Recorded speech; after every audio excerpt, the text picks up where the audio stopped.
Selamat pagi anak-anak. Pagi, Bu. Baik, untuk memimpin doa kita pada pagi hari ini dibuka oleh Putri. Baik, mari kita bersatu dalam doa. Tuhan dia, amin. Amin. Terima kasih untuk Putri ya. Nah, sebelum kita masuk ke materi kita, Ibu mau bertanya, apakah kalian pernah melihat sebuah barang ataupun bertanya kepada orang tua tentang sebuah foto yang mungkin waktu kecil kalian bertanya, Bu, Mak, kayak mana kisah di balik foto ini? Ada yang bertanya seperti itu? Ada, Bu. Ibu mau bilang bahwa semua fasilitas yang kita gunakan saat ini juga memiliki latar belakang ataupun cerita di masa lampau yang dapat kita rasakan saat ini. Maka dari itu mereka berjuang untuk kita supaya kita di masa sekarang ini dapat menikmati segala fasilitas yang kita gunakan. Dengan begitu anak-anak ibu yang ibu kasihi ini juga dapat berjuang untuk saat ini. Karena kalian kan udah kelas 12 nih. Jadi kalian harus dapat berjuang saat ini untuk masa depan kalian, dan orang tua kalian akan bangga dan merasakannya nanti di masa depan. Nah, begitupun dengan cerita sejarah ini. Ibu mau bertanya, tujuan seseorang untuk menulis cerita sejarah itu apa?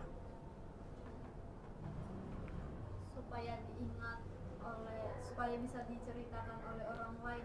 Bagus. Oke, begitupun dengan materi kita hari ini, tujuan kita mempelajari cerita sejarah ini adalah supaya anak-anak ibu ini dapat memahami definisi cerita sejarah, mampu menganalisis struktur cerita sejarah, serta mampu mengidentifikasi fungsi cerita, ciri-ciri, dan nilai-nilai yang ada di dalam cerita sejarah. Begitupun cerita sejarah itu anak-anak adalah cerita kisah yang imajinasi, tetapi dia ditulis dengan tokoh ataupun latar sejarah yang benar-benar terjadi, yang asal muasal atau latar belakangnya terjadi sesuatu yang memiliki nilai kesejarahan. Kita masuk ke strukturnya.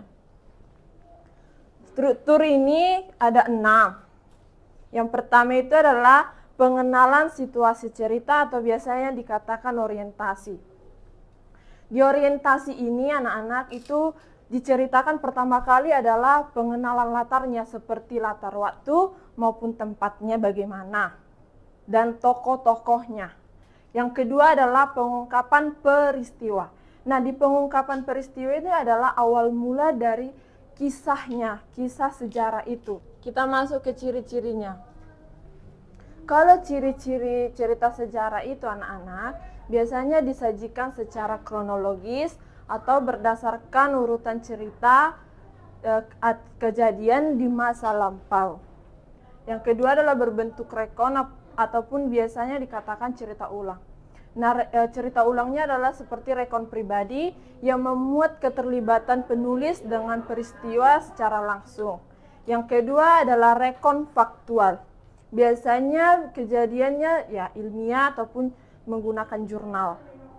Yang ketiga adalah rekon imajinatif, yaitu memuat kisah faktual namun dihayalkan. Dan yang ketiga adalah sering menggunakan konjungsi temporal. Kita masuk ke fungsinya, oke? Di fungsinya ini adalah, di fungsinya ada 4. Fungsi cerita sejarah ini ada 4. Yang pertama adalah rekreatif, ya, memberikan rasa gembira dan senang kepada pembacanya. Yang kedua, fungsi inspiratif, memberikan inspirasi ataupun imajinasi dan kreativitas untuk keberlangsungan hidup berbangsa dan bernegara. Kita masuk ke nilai-nilainya. Di nilai-nilai cerita sejarah itu, yang pertama adalah nilai budaya. Nilai yang diambil dari budaya yang berkembang secara turun-temurun, seperti kita budaya Batak Toba, ya kan? Yang kedua adalah nilai moral, yang pada dasarnya nilai moral berkaitan dengan nasihat yang berkaitan dengan budi pekerti, perilaku, ataupun tata susila yang dapat diperoleh pembaca dari cerita yang dibacanya. Nilai sosial yang berhubungan dengan kehidupan kita, dengan masyarakat di sekitar kita, yang berkaitan dengan kehidupan kita sehari-hari. Nah, di sini Ibu ada contoh cerita sejarah. Medianya sederhana tapi dapat memberikan kalian ilmu. Nah, di sini Ibu ada cerita sejarah, tetapi Ibu sudah membuatnya menjadi beberapa sudah Ibu gunting-gunting dengan sesuai dengan struktur cerita sejarah. Di sini Ibu ada tugas. Ibu kan udah bilang tadi kan Nak, kalau tugas kita itu adalah membuat cerita sejarah, menyusun teks cerita sejarah. Nah, maka dari itu Ibu bagikan ini, tentukan strukturnya, nggak perlu itu lagi ini nah. Kau nggak tahu gitu, makanya kita kelompok. Iya. Tapi sebelum itu Ibu ada di sini udah Ibu siapkan judulnya. Tinggal kalian pilih aja nah. Apa ini Bu? Nggak ngerti aku. Semua ini diisi, Bu. Kalian udah tentukan judul. Ini judulnya, Bu. Ya. Ah. Terus Carilah kalian ini. carilah apa-apa saja. Ini petunjuknya. Ya. Oh, oke, Bu. Bu, ini badai di Ramah Minang, apa rumah Minang? Ranah Minang sayang. Ranah. Iya.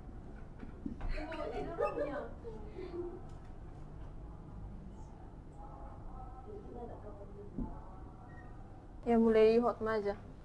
Judul cerita sejarah yang aku dapat tadi, Senjakala Kerajaan Singasari. Oke. Latar tempat dan waktu. Yang pertama itu Kerajaan Singasari sama di kerangkanya Jawa, nanti ya. di Jawa Timur. Yang Minang mengajarkan bahwa keberanian, kesatuan dan cinta tanah air. Oke, terima kasih. Nah, kalian sudah mengerti untuk menuliskan sebuah cerita sejarah, walaupun tadi Ibu langsung minta dan tidak langsung kalian tuliskan, tapi dengan kerangka. Satu dia. Yang dua itu Yang saya baca Bu, yang sudah Bu kirim itu, Bu. Dia apa yang sudah kamu pelajari Hari ini hari adalah dalam cerita sejarah kan, Bu. Jadi menurut saya kamu yang saya pelajari hari ini tuh mengetahui peristiwa-peristiwa penting terjadi di masa lalu, Bu. Oke. Baru Bu memahami perjuangannya, keberaniannya, pengorbanan para tokoh sejarah. Yang kamu peroleh dari cerita sejarah yang kamu tulis, yaitu nilai kehidupan yang saya peroleh adalah semangat perjuangan, keberanian, cinta tanah air, dan rela berkorban demi kepentingan bangsa. Apa tadi ceritamu? Apa dari apa judulnya? Judul ceritamu tadi apa? Sumpah Palapa. Oke, benar. Duduk. Oke. Dapat Ibu simpulkan dalam pembelajaran kita ini bahwa kalian dapat mengerti apa itu cerita sejarah, strukturnya, nilainya, fungsinya, sehingga kalian juga dapat menuliskannya di dalam kertas yang Ibu kasih kepada kalian. Nah, sebelum kita pulang, kita tutup pembelajaran kita ini dengan berdoa yang dipimpin oleh Hotma. puji dan syukur kami panjatkan kehadirat-Mu ya Tuhan, di mana pada siang hari ini kami pulang ke tempat kami masing-masing. Berkati kami di perjalanan ya Tuhan. Amin. Amin. Terima kasih Hotma. Sekian pembelajaran kita hari ini. Semoga pembelajaran kita hari ini dapat menambah ilmu kalian. Setelah keluar dari ruangan ini ya, kalau ke kantin, Oke, sekian. Terima kasih dan selamat siang. Siang, Bu.